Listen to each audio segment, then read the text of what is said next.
Sistem ini adalah gabungan dua sistem, iaitu sistem pergerakan staf dan sistem aduan kerosakan aset. Okey. Sistem ini boleh diakses melalui URL berikut.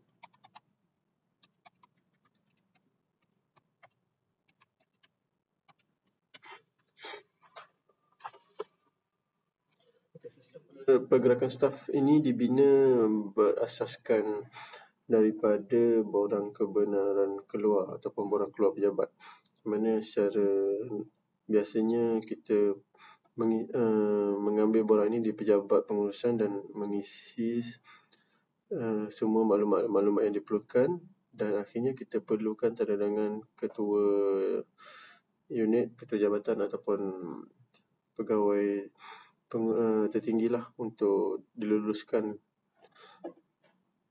Okey, bagi sistem ni untuk memudahkan makluman pergerakan staf, iaitu di mana semua warga agensi boleh melihat pergerakan staf yang mengisi di dalam sistem inilah. Sebagai contoh, bagi urusan rasmi, kita boleh lihat ada staf yang pergi untuk aktiviti luar rasmi, dan kita boleh lihat secara detail ke mana dia pergi, dan bukti kebenaran dia keluar. Okey, selain itu kita juga ada urusan tidak rasmi, cuti sakit dan cuti rehat ataupun cuti kecemasan. Kita boleh cuba log masuk.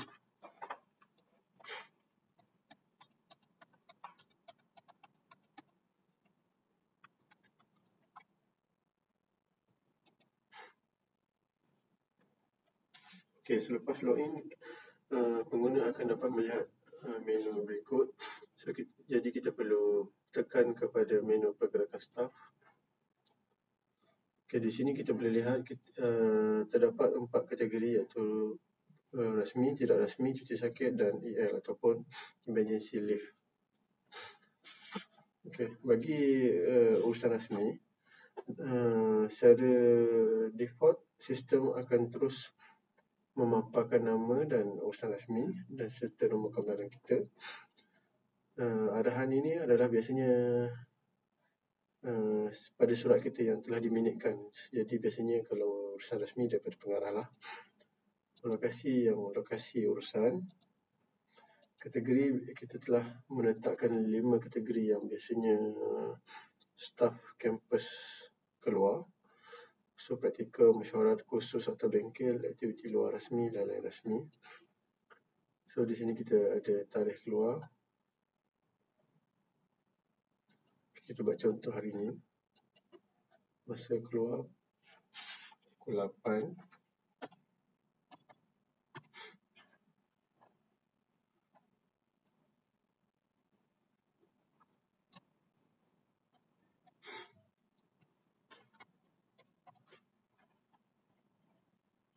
Okey, bagi urusan rasmi, pengguna wajib untuk memuat naik gambar surat. So, sebagai contoh, kita ambil satu file untuk di-attach. Terujukan jika ada pada urusan mesyuarat. Tarikh pulang jika satu hari tarikh yang sama.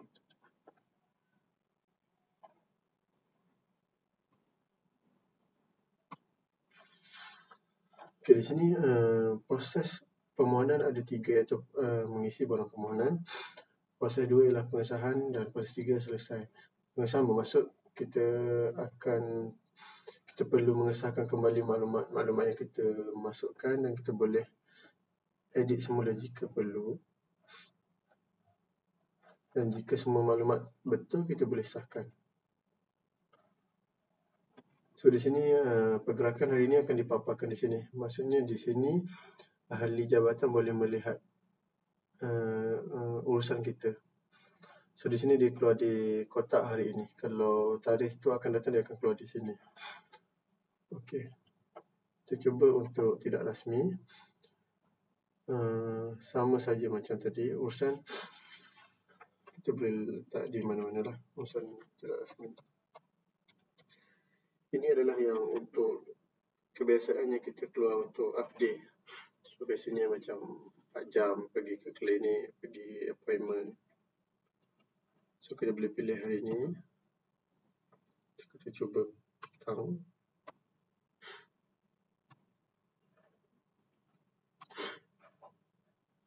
So di sini bagi urusan tidak rasmi, sistem tidak mewajibkan untuk memuat naik bukti ataupun fail. Tapi jika ada lagi bagus. So kita buat temu janji. Pulang pukul 5. Okay, di sini saya telah letak satu ayat di mana pengguna perlu tick. Okay, sekiranya urusan kita tu telah melebihi 4 jam, kalau ikut pengeliling kita perlu ambil cuti tahunan lah. So kita hantar. So kita perlu sahkan kembali maklumat-maklumat yang kita masukkan. Okay, di sini bagi tidak rasmi, setiap permohonan kita perlu diluluskan oleh ketua jawatan.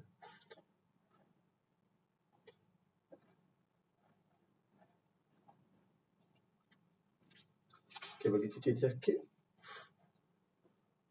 kita wajib untuk memuat naik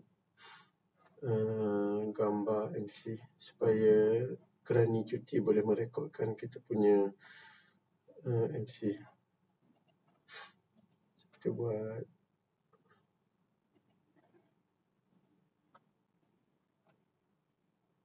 okay. Apa sama kita perlu sahkan maklumat. Sahkan. Okay, selesai. Okay, bagi EL, kita hanya perlu memuat naik kenapa kita EL, contohnya type pancit ke, dan kita terus hantar.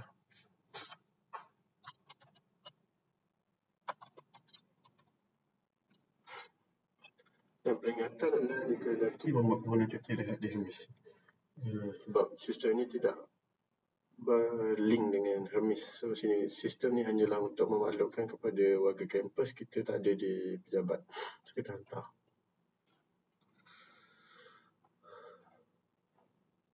Dan kita perlu sahkan maklumat kita dan sahkan. Okay, selesai. So di sini kita ada menu. Kita boleh lihat senarai pergerakan semasa. Semasa ialah di sini akan memaparkan pergerakan tarikh hari ini saja. So di sini kita boleh nampak yang tadi tu belum lulus lagi. So ini akan turut dipaparkan di muka depan dashboard. So seelok-eloknya kita perlu memaklumkan kepada ketua unit, ketua jawatan kita nak keluar dan beliau boleh terus luluskan di dalam sistem lah. So di sini kita boleh hapuskan juga jika urusan kita tu tidak jadi.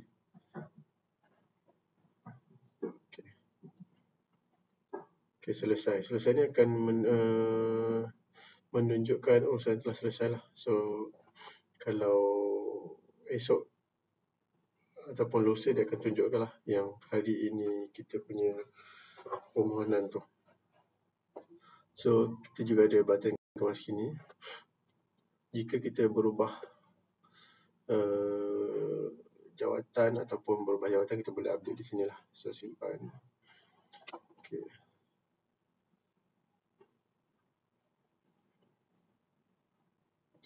So di sini dia akan selepas kita mohon, dia akan terus maklumat yang kita mohon tadi akan terus dipaparkan di muka depan.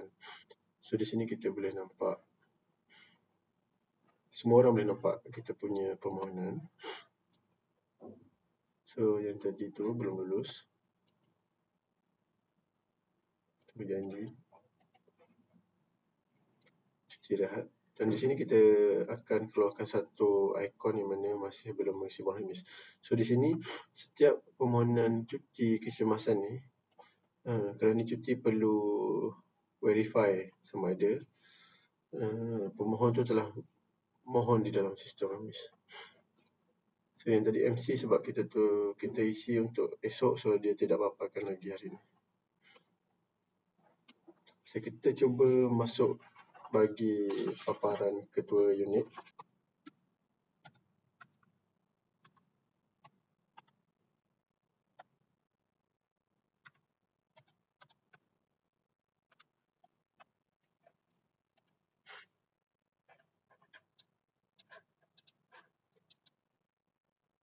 So di sini setiap kali ahli jabatan atau unit memohon keluar, KJ boleh ataupun KJ atau KJ akan nampak notification di sini lah. So satu, so tadi di sini dia boleh luluskan atau tidak lulus. So status dia boleh tekan lulus. Okay, di samping tu juga ketua jabatan boleh melihat statistik bagi setiap jabatan. Okay, di sini dia boleh tengok lah ahli jabatan dia keluar ke berapa kali untuk tahun itu. Dan jika dia perlu keluar, dia boleh menetapkan orang lain untuk menjalankan tugas KJ, yang mana dia perlu meluluskan permohonan keluar bagi ahli-ahli lain. Okay, keluar.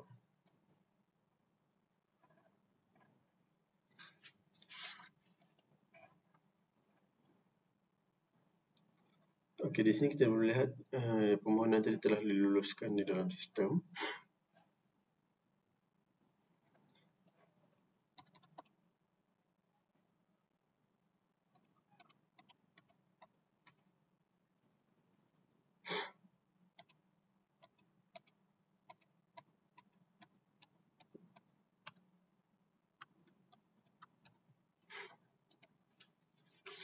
Okey, satunya adalah sistem aduan kerosakan. Okey, di sini setiap warga kampus boleh mengadu sebarang kerosakan asal alih yang mereka hadapi ataupun mereka nampak. So di sini kita ada sedikit panduan yang mana untuk memudahkan pengguna mengisi sistem lah, mengisi maklumat di dalam sistem. Okay, di sini kita ada 4 kategori: ICT, Mechanical, Awam, Civil dan Elektrik. Di sini juga kita ada bagi sedikit panduan tarikh kerosakan, kategori aset, lokasi secara detail, nombor siri dan perihal. Okay, di sini juga ada panduan supaya setiap satu kerosakan untuk satu aduan. So kita tidak recommend untuk combine aduan jika dua aset yang terlibat. So gambar jika ada lagi baguslah, dan hantar. Itu saja.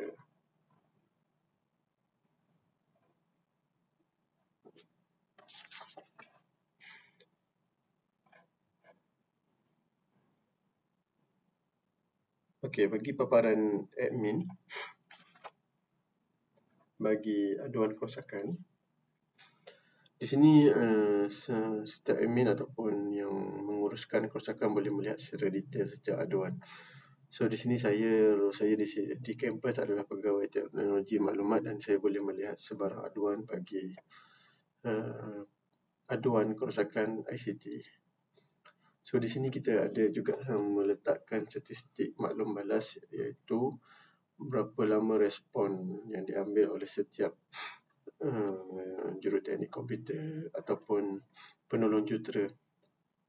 So di sini kita ada betul boleh nampak beberapa hari dia punya respon.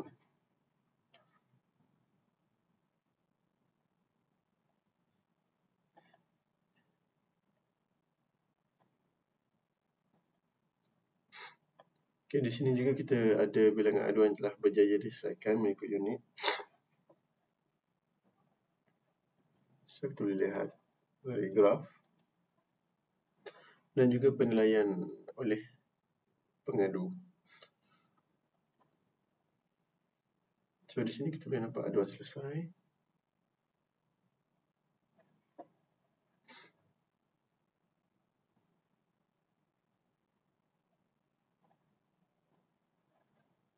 dan belum selesai. Di sini boleh nampak status iaitu geoteknik belum respon.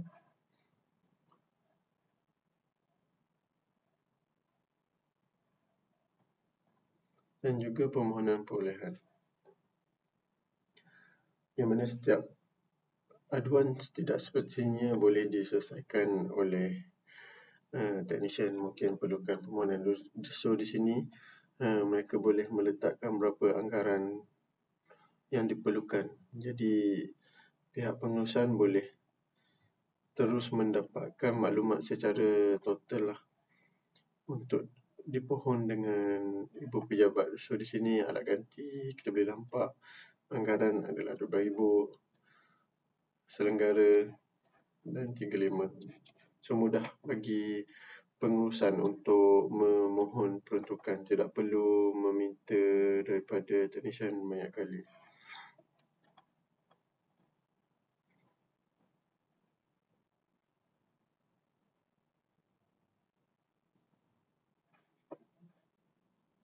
So itu sahaja.